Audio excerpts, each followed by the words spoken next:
Vamos a hablar de un tema mucho más complejo no sé si para el país, para la gente, porque la gente por ahí no lo tiene destacado en su quehacer diario, pero sí es muy importante para el país. Del plan de reforma del gobierno de Mauricio Macri, que está haciendo mucho ruido en la agenda política y en la agenda parlamentaria, sin dudas.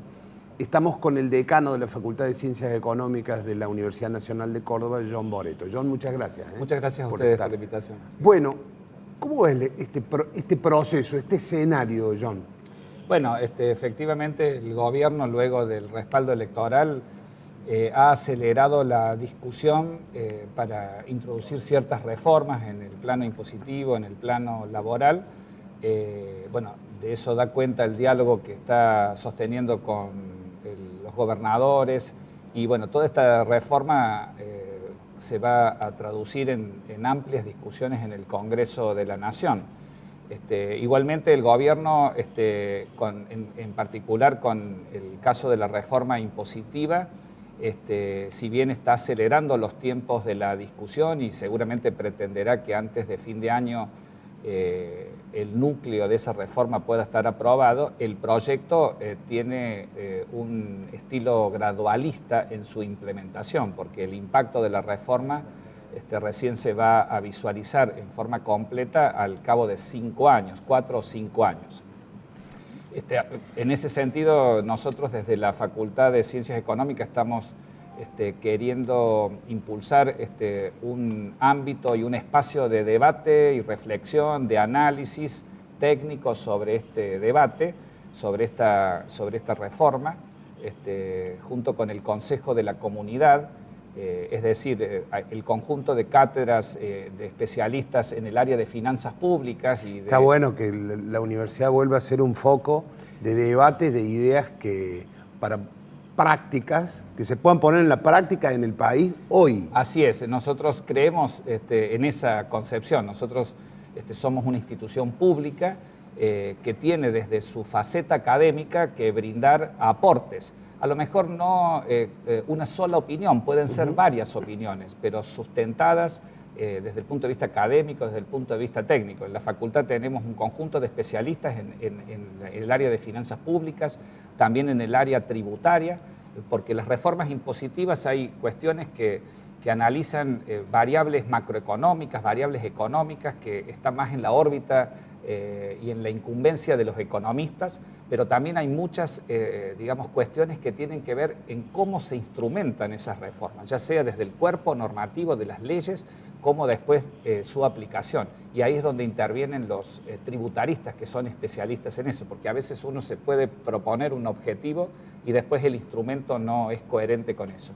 Entonces, con ese objetivo la facultad va a convocar en lo que resta del año, a propósito de la aceleración que ha tenido la discusión de este tema, porque pensábamos hacerlo a comienzos del año que viene, vamos a convocar a distintas entidades empresarias, cámaras empresarias, instituciones públicas, representantes de las áreas de finanzas, tanto del municipio como de la provincia de Córdoba, el Ministerio de Finanzas, como también de la Nación. También todas las entidades sindicales, las entidades gremiales que nuclean a los trabajadores de Córdoba, otras instituciones como ADEC, un conjunto de 25 instituciones vamos a convocar. ¿Tiene fecha eso? Bueno, estamos programando este encuentro, o sea, ya venimos trabajando, o sea, las cátedras de finanzas públicas y de las áreas tributarias vienen trabajando en el análisis de las propuestas que incluye el proyecto de reforma impositiva. Y la idea es producir encuentros en lo que resta del año, a fines de este mes de noviembre o a principios de diciembre.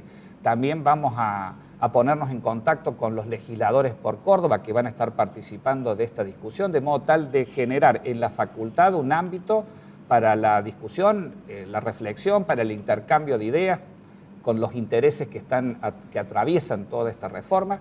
Entonces van a estar entidades empresarias, entidades sindicales, los académicos, también los representantes del pueblo en el Congreso de la Nación y por supuesto los funcionarios del gobierno. Vamos a ver si podemos invitar a algún funcionario de primera línea del gobierno nacional que pudiera exponer los objetivos de la reforma que han sido ya explicitados. Hay un tema una pregunta que viene desde el sentido común, que yo lo anunciaba en el bloque anterior. Hay una sábana corta, porque acá hay que gastar menos. ¿Y quién pierde? Las provincias, el Estado, todos un poco, porque es difícil acomodar al esquema propuesto. Sí, efectivamente es complejo el escenario del país porque el país estaba atravesando, ahora hay señales de reactivación, pero estaba atravesando un periodo largo de estancamiento y al mismo tiempo las cuentas públicas están complicadas desde el punto de vista del déficit fiscal, pero a su vez la presión tributaria es muy alta, se ha elevado mucho en los últimos años. El gobierno ha impulsado y se aprobaron en el Congreso algunas reformas el año pasado de impuestos a las ganancias, la ley de pequeña y mediana empresa, algunas modificaciones que hicieron al esquema de retenciones que redujo en un 2% del Producto Bruto la carga tributaria. Y esta reforma intenta también bajar otro tanto, digamos, 1,5 puntos del Producto Bruto en presión tributaria. Estimo que la estrategia, por eso la estrategia es gradual, en el sentido de que al mismo tiempo sea sustentable desde el punto de vista fiscal, que le permita al gobierno, tanto nacional como a los gobiernos provinciales, alcanzar las metas fiscales.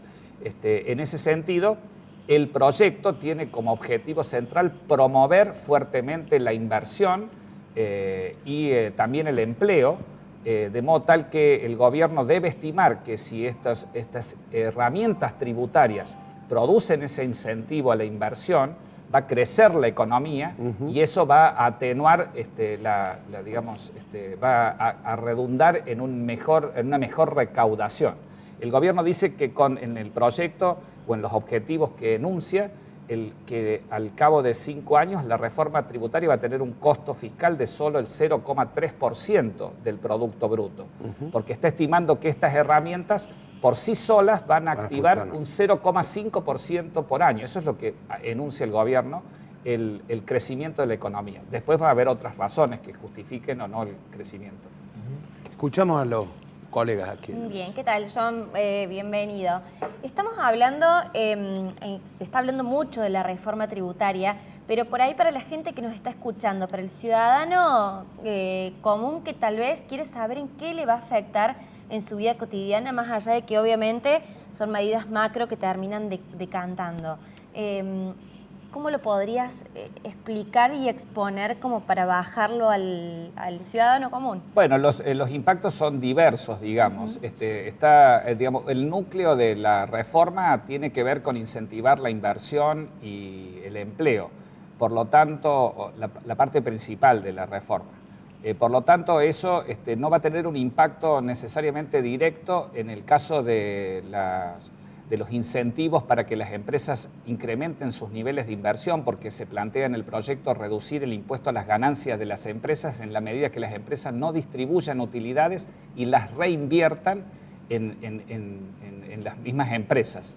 Eso se plantea un incentivo a la inversión. Eso se va a traducir en mayor crecimiento si eso ocurre así. No va a tener un impacto directo, salvo en el efecto, es un efecto indirecto en el efecto de crecimiento de la economía. Claro. Después también, con respecto a los incentivos para reducir la cantidad de trabajadores en negro o informales, se produce, pero también es un beneficio para las empresas, algunos incentivos para que las empresas blanqueen trabajadores, como la definición de un mínimo no imponible para los aportes patronales. Eso, por supuesto, para esos trabajadores que puedan ingresar formalmente al mercado de trabajo va a ser una mejora significativa, sin duda, porque están hoy en una situación de completa informalidad.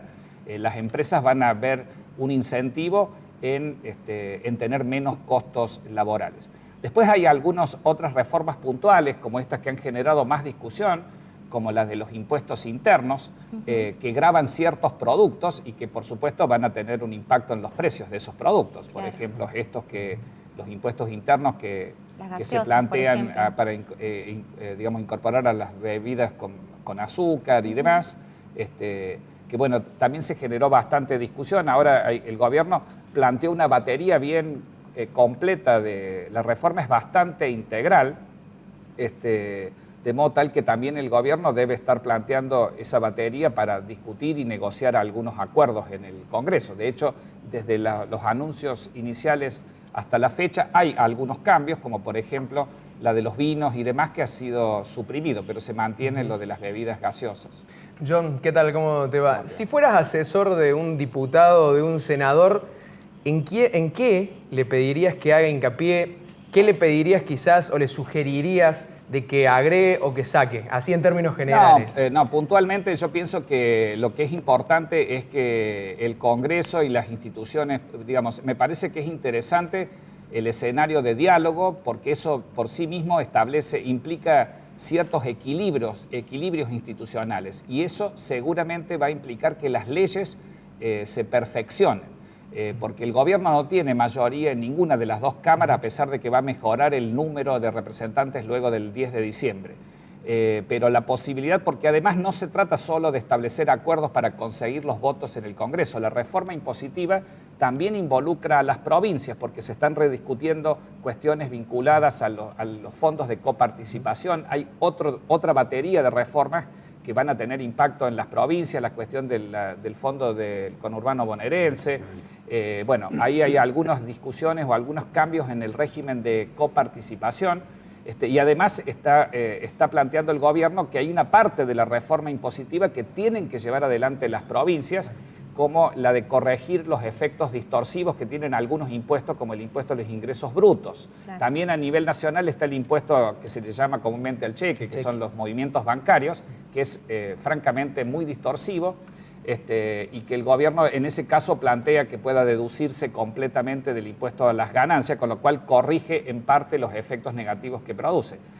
Yo diría que las condiciones institucionales del país, estos equilibrios y esta necesidad de negociar en el Congreso es algo saludable, porque implica que las leyes puedan discutirse recogiendo los intereses y las preocupaciones de las regiones, de las distintas provincias, de los distintos sectores y demás.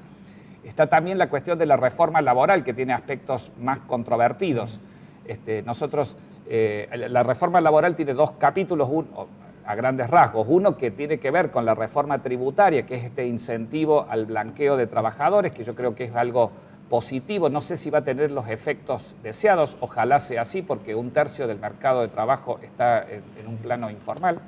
Y después hay otras discusiones un poco más controvertidas, sin duda, que tienen que ver con el régimen del contrato de trabajo y demás, que es otra discusión, que esa tiene otro carácter, no está dentro del capítulo de reforma impositiva. En tu calidad de especialista en la materia, de un hombre que viene de las ciencias económicas, ¿va a ser más trabajosa la reforma laboral en base a lo que decís, la reforma previsional que la tributaria? A mí me parece, bueno, no soy un especialista estricto de los temas, pero sí analizando el contexto, probablemente la reforma laboral en lo que refiere a las modificaciones que se plantean a la ley de contrato de trabajo, a las modificaciones del régimen de indemnización, sin duda va a generar más resistencia, probablemente ahí el gobierno tenga más dificultades, lo que parece visualizarse. Me parece que con respecto a la reforma impositiva hubo ya una reunión la semana pasada, y entiendo que esta semana va a haber una segunda reunión con los gobernadores, que creo que va a ajustarse bastante el proyecto como para que camine más tranquilamente en el Congreso. Muy bien, John, te agradecemos la presencia y a tus órdenes. Bueno, muchas gracias. La actividad. Claro, por supuesto los vamos a convocar si podemos concretar esta actividad en la que involucramos a mucha gente. Esperemos poder concretarla y por supuesto los vamos a invitar. Está muy bueno porque le hace bien a Córdoba eso y le hace bien a la universidad también. Bueno, muchas gracias. Muy bien.